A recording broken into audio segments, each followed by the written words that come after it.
બાળક સાથે, એ દીકરી સાથે, એ પરિવારના કોઈ સભ્ય સાથે બોલતા પહેલા એટલો વિચાર કરજો, શબ્દ સંભાલ કે બોલીએ, શબ્દ કો નહીં હાથ ઓર પાँव, એક શબ્દ ઔષધિ હે. કોઈ દુઃખી માણસને ખંભે હાથ મૂકીને એમ કે જે ભાઈ ચિંતા ન કરતો હું તારી હારે છું, એનો થાક ઉતરી જાય, એનું દર્દ વયું જાય, એને ગમે એવો ઘા લાગ્યો હોય રૂજાઈ જાય સાહેબ. પણ કોઈનું હળહળતું અપમાન કરી નાખો તો એ જે ઘા લાગી જાય ગાંઠ પછી જિંદગીમાં મરેતા સુધી છૂટે નહીં. એટલે આ વાત છે, આ વાતને તમે પકડી લેજો. બીજી વાત કે ઘણી વખત બાળકો આપણી સાથે ખુલ્લા મનથી ચર્ચા કરતા હોય, હું એમ કહું એનો સાચો મિત્ર તમે બનો. ઘણી વખત આપણા બાળકો આપણી એની તકલીફ બીજાની ઘરે કહેવા જાય, તો એટલું ખુલ્લું મેદાન રાખો. કમસે કમ સાંજે પરિવારનું ભોજન સાથે થાય. એક વ્યક્તિ થોડુંક મોડું આવે છે, ગમે એમ કરીને એને ભેળો રાખી અને થાળીમાં એક સાથે ભોજન થશે ને ત્યારે ખુલ્લા મનથી બધી ચર્ચા થઈ જશે. અને સાહેબ કમલભાઈ હોય કે આપ લોકો, પ્રારબ્ધ માણસનું 4 રીતે ફરે. શાસ્ત્ર એમ કહે છે, પૂજ્ય મોરારી બાપુ પાસેથી મેં આ સત્સંગમાં સાંભળેલું, પ્રારબ્ધ વ્યક્તિનું 4 રીતે ફરે. એક, જે ઘરની અંદર દીકરી જ્યારે દીકરી બનીને સાસરે આવે ત્યારે એ સુલક્ષણી નાર હોય, એ અતિશય સંસ્કારિત ઘરની દીકરી હોય, ત્યારે સમજવાનું કે જે ઘરમાં દીકરી ગઈ છે કે જે ઘરમાં દીકરી આવે એ ઘરનું ભાગ્યનું પન્નું, એનું પ્રારંભ એ ફરવાનું ચાલુ થાય. આ લક્ષ્મી સાથે જોડાયેલી વાત છે.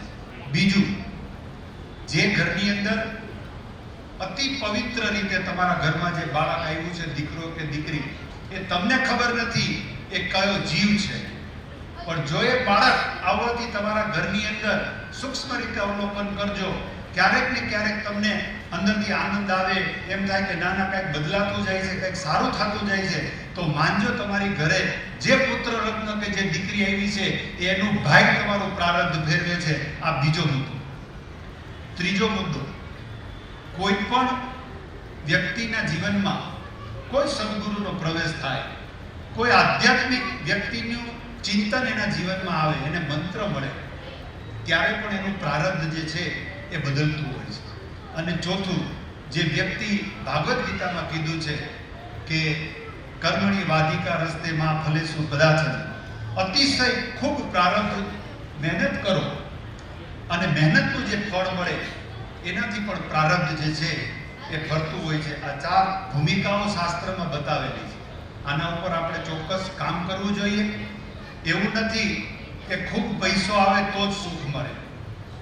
સુખ અને આનંદ આ બેમાં બહુ અંતર છે.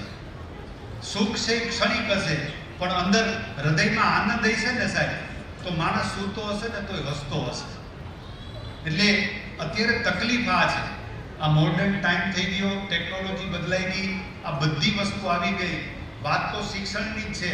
શિક્ષણ ભલે આપણે ભણવાનું મૂકી દીધું, પણ આપણી યુનિવર્સિટી જીવનની જે છે એ છે કે તમારે રોજ કંઈ ને કંઈ શીખવાનું છે. રામાયણ શું શીખવે, જીવન કેવું હોવું જોઈએ એ આપણે રામાયણમાંથી શીખવાનું છે.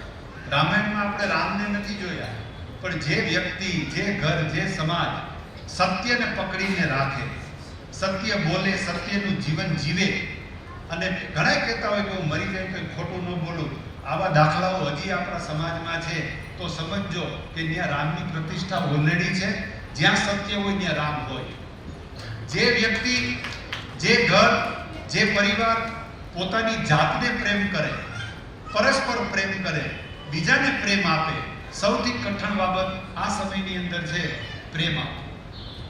પ્રેમ એટલે સાહેબ આપણા ગામડામાં કહેવત હતી કે આપણે ત્યાં મહેમાન આવે તો બેઠા થઈ બધ ભરીને ગઈ, આ મારો બાપલિયો વિહાનમાં આવ્યો, 10 દીની મહેમાન ગતિ થતી ગામડે. ઈ ક્યાં? હવે અમારી ઘરે આવો ફોન કરીને આવું છું. મારા વાલા મહેમાનને એમ ન કહેવાય. મહેમાન તો વરસાદની જેમ વરવી જાય એની મહેમાન ગતિ કહેવાય. એ કાઠિયાવાડી આપણું સંસ્કૃતિ છે, એ ભૂલી ન જતા, એને જીવંત રાખજો, બાળકોને શીખડાવો. તમે પરિવાર સાથે ક્યાંક જાઓ, તમારી ઘરે પરિવાર સાથે બેન દીકરીને બોલાવો, રૂડું લાગે, સારું લાગે. મારો કહેવાનો મુદ્દો એ છે કે પ્રેમ છે એ કૃષ્ણએ જગતને કરતા શીખડાયો.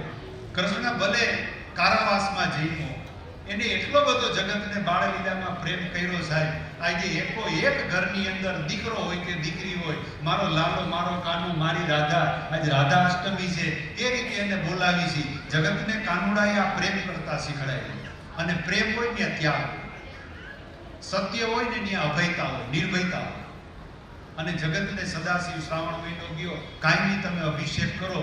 એને આપણે મહાદેવે એવું શીખડાવ્યું છે કે અત્ર તત્ર સર્વત્ર કાયમી જો કરુણા હોય, જે માણસની કાયમી આંખનો ખૂણો ભીનો હોય, માણસને ઓળખવા માટેના કોઈ સૂત્રો નથી સાહેબ, મીટર આવતું નથી, પણ એનું હૃદય ધબકતું હોય, એની આંખમાં ક્યાંક ભીનાશ દેખાય, એની હૃદયની અંદરથી પ્રેમની ધારા વહેતી હોય, પગે લાગીને એને પ્રમાણ સાથે એમ કહેવાય કે આ લાયક વ્યક્તિ સાથે મારી ક્યાંક મુલાકાત થાય છે.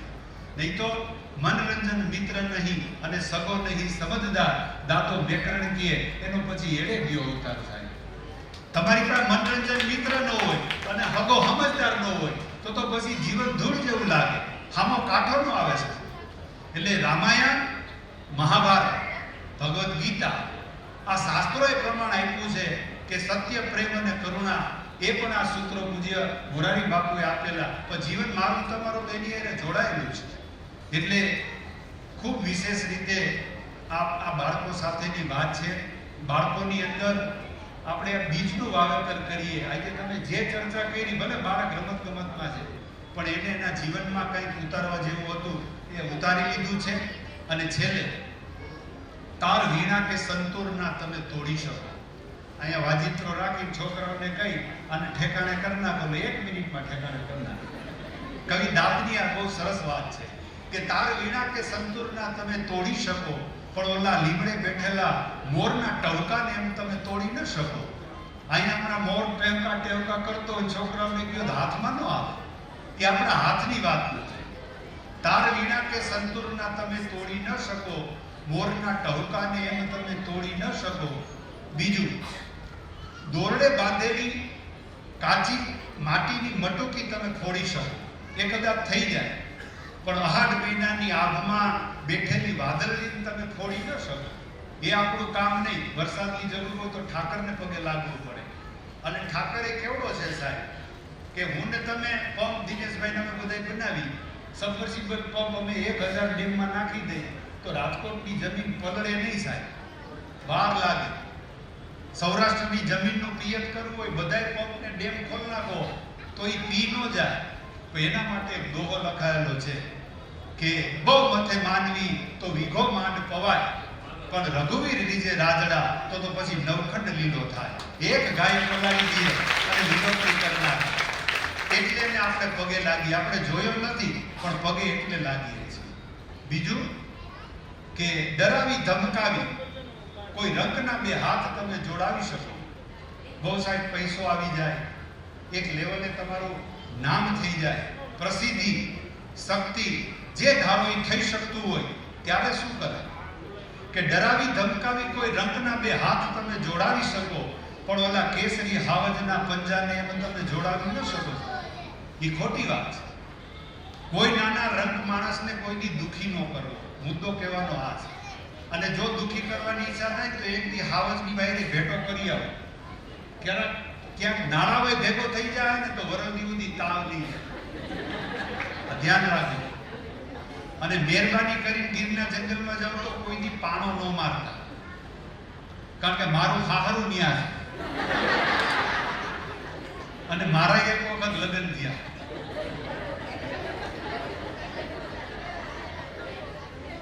હવનો વારો આવે, મારો વારો આવ્યો. પણ એ વાત તો છેલ્લે જ કહું તમને.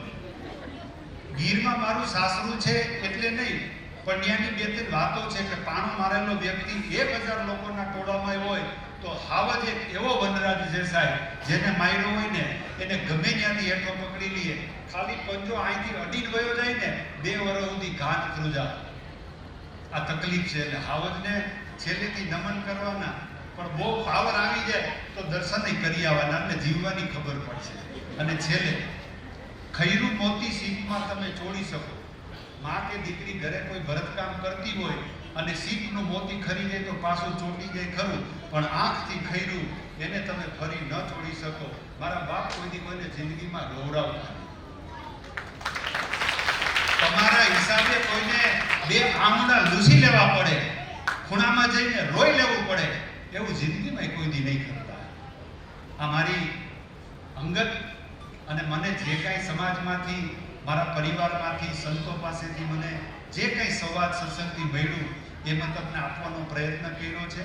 અને છેલ્લે કમલનયન રણછોડભાઈ સોજિત્રા, મૂળ ગામ ઉપલેટા, 1989 ની અંદર પોલિટેકનિક કોલેજમાં ડિપ્લોમા એન્જિનિયરિંગ કોલેજની અંદર ઇલેક્ટ્રિકલ એન્જિનિયર તરીકે પાસ થયો.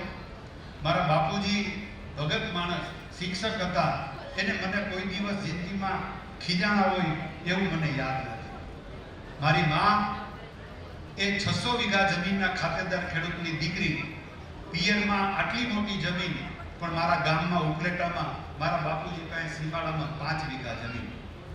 600 વીઘા જમીન મારા નાનાને હોવા છતાં મારા બાપુજી ભણેલા હતા એટલે મારી બાના લગ્ન એને ત્યાં કરાવ્યા, એક જ ભરોસે કે સાહેબ ભણેલા છે, મારી દીકરી દુખી નહીં થાય. મેં મારી મા એને ખેતીમાં તમામ પ્રકારનું કામ કર્યું છે. અને મેં ફેસબુક પેજમાં પણ લખેલું છે कि मुझे गौरव है कि मैं शिक्षक का बेटा हूँ और उससे भी बड़ा गौरव है मेरी माँ मेरी मैनेजमेंट गुरु. મારી મામાંથી જે શીખો સાહેબ, ઘણી બધી વાત છે પણ સમય છે નહીં, ક્યારેક મળશું ત્યારે કહેશું. અને 1994 ની અંદર ફાલ્કન પમ્પ્સના નામથી અમારા કંપનીના મેનેજિંગ ડાયરેક્ટર ધીરુભાઈ સુવાગિયા સાહેબ અને હું અને અમારો તમારા પરિવારનો દિનેશ સિદ્ધપરા એડન પંપ, એ પણ મારી હાથ નીચે કામ કરતો, એ પણ ખૂબ આગળ વધ્યો છે. અમે 27-28 વર્ષની ભાગીદારી એ અમે બીજી પેઢીને આપી. 5 ફેક્ટરી છે, 1200 લોકો કામ કરે છે, 650 સપ્લાયર છે અને આખા ભારતમાં 15 બ્રાન્ચ છે. મારું પોતાનું ગુજરાત મિરરના નામથી ન્યૂઝપેપર પ્રિન્ટ થાય છે.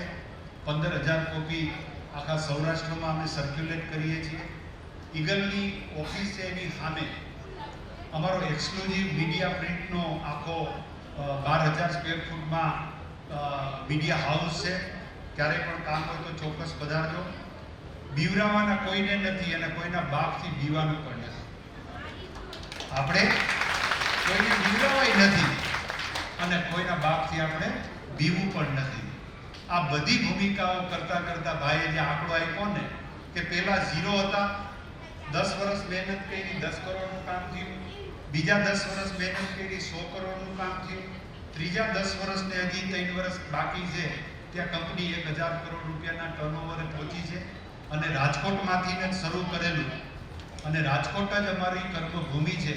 એટલે છેલ્લી 2 વાત કહી મારી વાતને વિરામ આપું કે જીવનમાં જ્યારે પણ સમય મળે, આંખ બંધ કરીને ઠાકરનો અવાજ તમને સંભળાય, તમારો એને અવાજ સંભળાતો હોય તો 2 વાત આ મૂકી અને વિનંતી કરું કે 4 ઋણ આપણો ફોટો ફ્રેમમાં આવી જાય એ પહેલા શક્ય હોય તો ચૂકવણી કરી દેવી.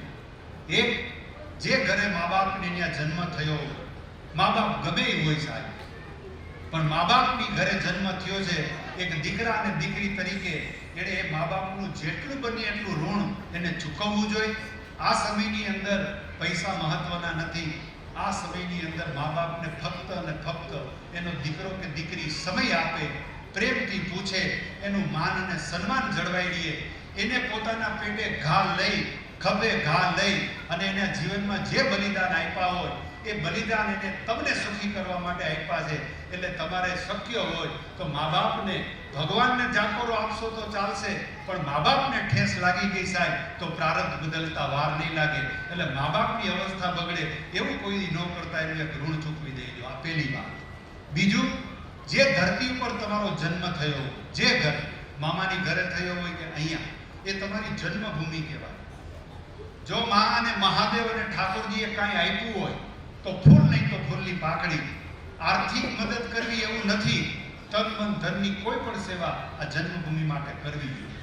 અને જ્યાં તમે રોટલો રડો છો, જે તમારી કર્મભૂમિ છે, જ્યાંથી તમને આજીવિકા માટે એક જગ્યા આપે છે, એ જમીન, એ સમાજ અને એ દેશાવરની જગ્યા એટલે કે કર્મભૂમિ, શક્ય હોય તો ત્યાં પણ આપણે ઋણ ચૂકવવું જોઈએ. 5 પછી હો ઝાડવા વાવી દ્યો એ ઋણ ઉતારવાનું કામ છે. કોઈ ગરીબ માણસને રોટલો ખવડાવી દ્યો એ પણ છે. કોઈ બાળક ભણી નથી શકતો અને બુદ્ધિ સક્ષમ છે, ફી નથી ભરી શકતો, એની ફી ભરાવી દ્યો. આ અશ્વમેઘ યજ્ઞથી પણ મોટો યજ્ઞ છે. આ કામ આપણે કરીએ. અને છેલ્લે જે રાષ્ટ્રધ્વજને આપણે પ્રેમથી વંદન કરીએ છીએ એનું ગૌરવ છે. આ દેશની અંદર તમને અધિકાર મળ્યા ને સાહેબ, એ વિશ્વના 198 દેશને તમે સરખામણી કરો ને તો તમને ખબર પડે. મુસ્લિમ કન્ટ્રીની અંદર બહેનોને એનો પોતાનો હિજાબ ખોલવાની પરમિશન નથી. ઉત્તર કોરિયાની અંદર કોઈ પણ લોકોને એવી તાનાશાહી છે, એક સરખા વાળ, એક સરખું ખાવું પીવું. સાહેબ તમે જીવન ન જીવી શકો એવી પરિસ્થિતિની અંદર બીજા દેશના લોકો જીવે છે. એટલે ભારત એ સ્વતંત્ર ભૂમિનો, લોકતંત્રનો બહુ મોટો દેશ છે. આપણી ભૂમિકા શું? આપણી ભૂમિકા એ છે કે રાષ્ટ્રને માટે કાંઈ પણ ઋણ ચૂકવવાનું થાય એમાં શક્ય હોય એટલું મદદરૂપ થવું, આગળ આવવું. એક કાર્યકર તરીકે સમાજનું કામ હોય કે દેશનું કામ હોય તો એ ઋણ ચૂકવવા માટે કાયમ તત્પર રહેવું. આ ભૂમિકા મેં બાળકો માટે મૂકી છે. તમને વચ્ચે કેન્દ્રમાં રાખ્યા છે. ફરીથી મને અહીંયા બોલાવ્યો, મારું સન્માન કર્યું, મને બોલવાના 2 શબ્દો કહેવાનો અવસર પ્રાપ્ત થયો. હું હળવો થયો કે ભાઈ હાલો મારા હૃદયની વાતો કોઈ પરિવારના આંગણે વાવી તો શીખો. એ તુલસીના છોડ જેવું છે. વંદે માતરમ, ભારત માતા. ખૂબ ખૂબ આભાર કમલભાઈ. કમલભાઈ વિશે એક મને કવિતા યાદ આવે છે કે ઘણી બધી વાત કહી દીધી તેમને તેમના શબ્દોમાં. તો જેના દિલ અને દિમાગ કોરી પાટીસા હોય છે, જેના દિલ અને દિમાગ કોરી પાટીસા હોય છે, સેવામાં રત વ્યક્તિ નોખી માટીના હોય છે. એવા નોખી માટીના વ્યક્તિત્વ કવિ છે, બિઝનેસમેન છે અને શિક્ષણ સાથે, સમાજ સાથે અને જમીન સાથે જોડાયેલી વ્યક્તિ એવી કમલભાઈ સોજિત્રા.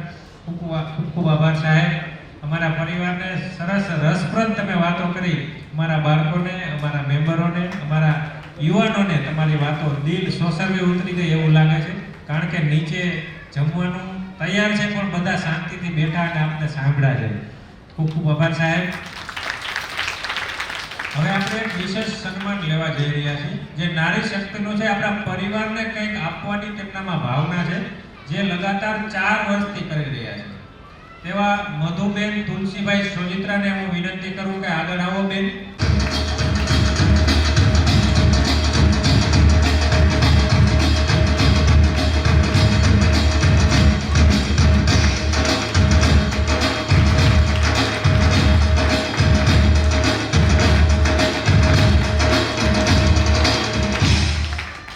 ખૂબ ખૂબ આભાર. એક જ મિનિટ કમલભાઈ, એક જ મિનિટ.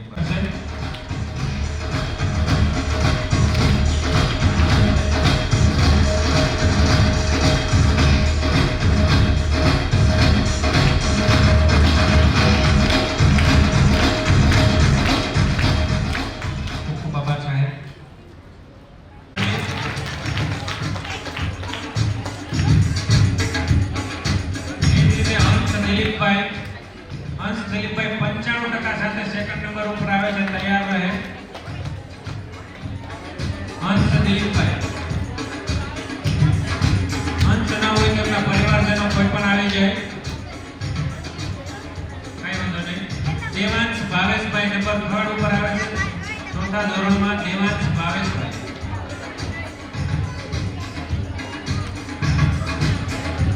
દેવાંશ ભાવેશભાઈ 92% સાથે નંબર 3 ઉપર આવે છે. વધાવીએ. એ જ રીતે ધોરણ 3 માં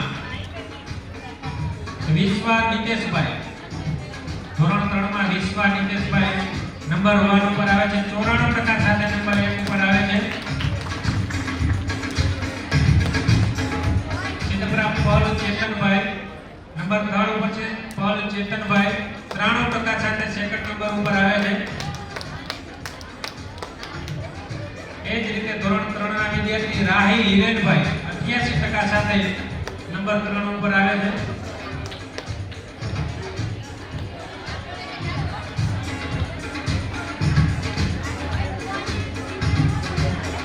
જોરદાર તાલીઓથી વધાવવા બાળકોને કેમ શાંત થઈ ગયા છો ભાઈઓ. ધોરણ 2 ના વિદ્યાર્થી ધીમહી કંચનભાઈ 97% સાથે નંબર 1 ઉપર આવે છે ધીમહી સંજનભાઈ. ધીમહી ન હોય તો તેમના પરિવારનું કોઈ આવે?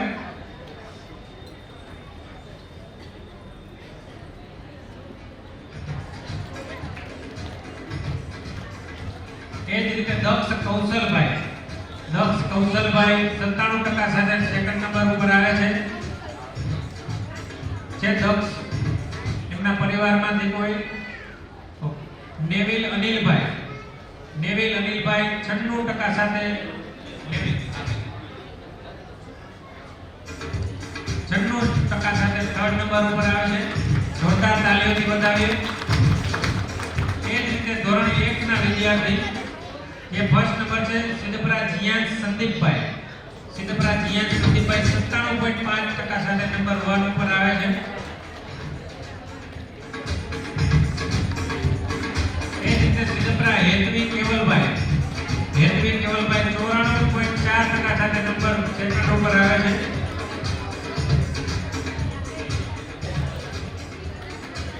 એ જ રીતે સિદ્ધપરા વિશ્વા હાર્દિકભાઈ 92.5% સાથે નંબર 3 ઉપર આવે છે. જોરદાર તાલીઓથી વધાવો મિત્રો. આપણે કાર્યક્રમની પૂર્ણતા તરફ જઈ રહ્યા છીએ ત્યારે દરેક વિદ્યાર્થીઓને આપણે સન્માનિત કર્યા, મેડલ આપ્યું, મોમેન્ટો આપ્યો અને હવે આપણે ગિફ્ટ એમને આપવાના છીએ. તે કામ તમે ઢોલરા સમયની શું તાકાત હોય છે તે આમાં મળે છે, તેમને ગિફ્ટ મળે છે. આપો કલ્પેશભાઈ ગોવિંદભાઈ ઢોલરા. શું વાત છે, મારી બાજુમાં છે.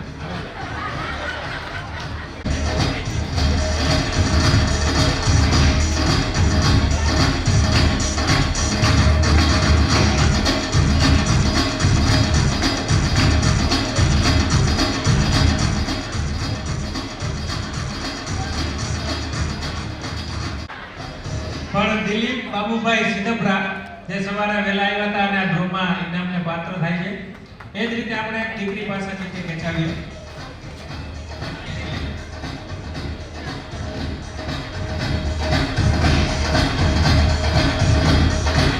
સિદ્ધપરા નિલેશ મનસુખભાઈ.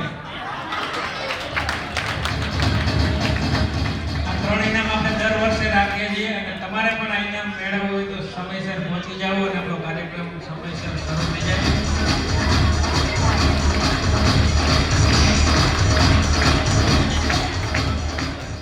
હવે હું આપણા ચેરમેન રમેશભાઈને વિનંતી કરું કે તેમના દિલની વાત અને આભાર. સિદ્ધપરા પરિવાર ના બધા વડીલો અને આપણા પ્રસંગમાં જેને જેને હાજરી આપી એ બધાનો હું આભાર માનું છું. અને સિદ્ધપરા પરિવાર કાયમીને માટે પ્રગતિ કરતો રહીએ. અને જેમ કમલભાઈએ જે આપ્યું કે દીકરાઓને દીકરીઓને જે શિક્ષણની જરૂર છે એ એટલો ખ્યાલ રાખો. અને ફૂલ અને ફૂલની પાકડી કમલભાઈએ એમ કીધું કે તમને કાંઈક ઈશ્વરે ઠાકોરજીએ આપ્યું હોય તો ફૂલને પાકડી વાપરો ધર્મના કામમાં. અને કમલભાઈએ એમ કીધું ઉદય કે આ રીતનું હોવું જોઈએ. અને આવડો મોટો આપણો પરિવાર છે પણ મનનો નબળો છે એ તો 100% કહું. આમાં એક કઈ પરિવાર આપણે એટલા ફંક્શન કર્યા, હું કોઈ વ્યક્તિગત વાત નથી કરતો, પણ મનનો નબળો છે એ ફાઇનલ છે. આપણો મનનો નબળો તો પરિવાર આપણો ફાઇનલ નબળો હોવો જ ન જોઈએ. જેમ ભાઈએ જેમ કીધું કે ગાડું, મારા દાદા હતા નાગજીભાઈ દેવસિંહભાઈ સિદ્ધપરા, એ 10-10 કિલો આ ટચલી આંગળીએ બે ભેગી કરી અને ભટકારતા એવા અમારા દાદા હતા. અને અમે જો એના વારસોમાં છીએ અને અમે એવું કરીએ છીએ તો તમે આવડો મોટો પરિવાર, તમે કાંઈ મનના નબળા છો. જેટલું દ્યો એટલું મારો ઠાકોરજી વધુ દે. હું 100 રૂપિયા વાપરું છું વર્ષે અને મને મારો ઠાકોરજી 1 લાખ રૂપિયા આપે છે. એ બોલો ખબર નથી આવતું. નો પ્રોબ્લેમ. ચેરમેન સાહેબ આગળ નથી બોલી શક્યા.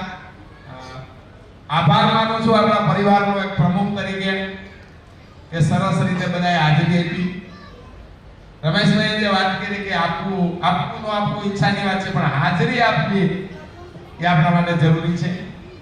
જમવાનો ટાઈમ થઈ ગયો છે, ટાઈમ નથી લેવો તો બધાનો આજે જે આમંત્રિત મહેમાનો જે અહીંયા પધાર્યા અને આપણા પરિવારના બાળકોને જો પ્રોત્સાહિત કર્યા, એમના હસ્તે શિલ્ડ આપ્યા. પૂછો બાળકોને કેટલો અંદરથી શું ફીલિંગ આવી છે, એમને ખ્યાલ આવશે. તો આવું નવું સન્માન દર વખતે થતું રહે અને એના માટે મારી સાથે અમારી કમિટી મેમ્બરના દરેક ટ્રસ્ટીઓ સાથે સ્વયંસેવકો નો પણ આભાર માનું છું.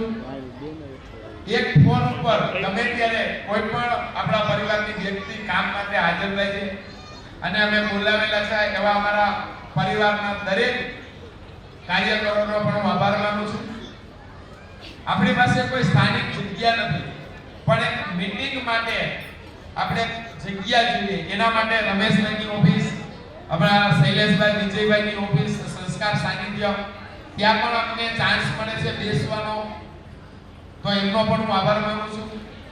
બહારગામથી આવેલા આપણા પરિવારના વડીલો, બહેનો, ભાઈઓ, બાળકો, એમનો પણ હું આભાર માનું છું અમારા પરિવાર ટ્રસ્ટી મંડળ તરફથી. અને આજે આપણને સરસ મજાનું જમવાનું આપવાના છે એવા આપણા જ ગામના, અમારા જ ગામના સુભાષભાઈ પાનસુરિયા આજે સાઉન્ડ સિસ્ટમ અને ડીજે લઈને આવ્યા છે એવા અમારા ટાકભાઈ, એમનો પણ હું આભાર માનું છું. આપણા જ પરિવારના ફોટોગ્રાફર દીપકભાઈ સિદ્ધપરા, એમનો પણ હું આભાર માનું છું. અને આ સમાજની, લેવા પટેલ સમાજની વાડી આજે વર્ષોથી, ઘણા વર્ષોથી એમના મંત્રી સાહેબ પણ અહીંયા બેઠા છે, ઘણો ટાઈમથી આપણને એક સારા કાર્ય તરીકે આપણને વાપરવા આપે છે. તો આપણી સમાજની વાડીના ટ્રસ્ટી મંડળ, એમના પ્રમુખ, એમના મંત્રીનો પણ હું આભાર માનું છું. આભાર.